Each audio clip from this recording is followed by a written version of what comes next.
Hey, good afternoon. This is Bob from Trade Genius. It's the 29th of June, Wednesday, and I'm reporting for Next News Network. And I'll talk about the markets a little bit today. And before I do, I want to talk a little bit climate. As you know, that's something of big interest to me because we trade the commodities a lot here at Trade Genius, and I'm just interested in it on a personal level because I think it's going to affect people profoundly over the next decade.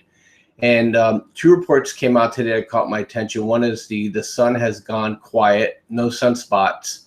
And we're going to start seeing this more and more and in greater and greater frequency and duration of the sunspots not being there. And when the sun goes quiet, it means it's not pushing cosmic rays, the protection around the earth. It goes away, and it allows more radiation to come into the earth, but it also changes the way the jet streams function. Which leads me to the second point, is that the jet stream from the northern hemisphere and the jet stream from the southern hemisphere cross the equator.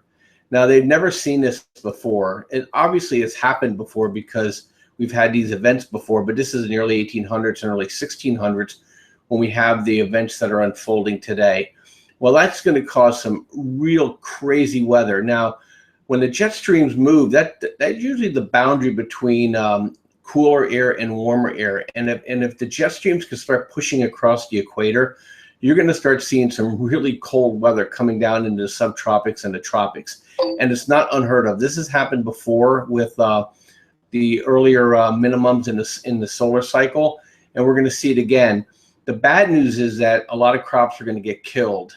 And one thing that I keep stressing to people is the ice age that's happening is not that we're going to turn into a snowball. We're going to have increasing, really erratic weather that'll affect crops. And with a supply chain that's really, really tight and integrated, it's not going to take much for people to not have enough food to eat or getting to the right places at the right time for the right people.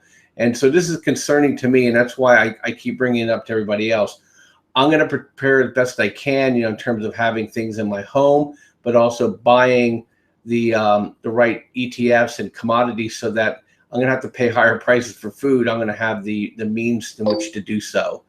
Now, having said that, now going into the market itself, is that, I said the rest of the week would be a mixed bag. Today pushed up again. It pushed right up into resistance area and stalled. We were short volatility, which paid us. We closed that today. We were long biotech. It paid us. We closed that today. And then we went ahead and we went short on oil, which we said we would probably do, but it pushed up so hard so fast. So we went ahead and we shorted oil through an ETF called DRIP. And so we're looking for that. Gold and silver still kind of on the fence on when I want to get back into that. The miners pushed up today, but they're kind of still stuck in a range, and I don't want to get caught before the weekend them with low volume for them pushing it down. I'll wait till next week. Going into next week, I think rest of this week, tomorrow is likely to be a down day. I say likely, with the Fed involved, they may try to keep pushing this up through Friday, but I don't think so. And then Friday could be a flattish day with just some movement back and forth.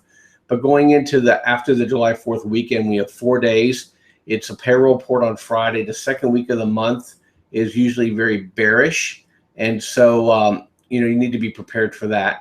And so that's what I'm looking to do. That's how we're looking to prepare, position and prepare ourselves. And I just bring that to your attention as well.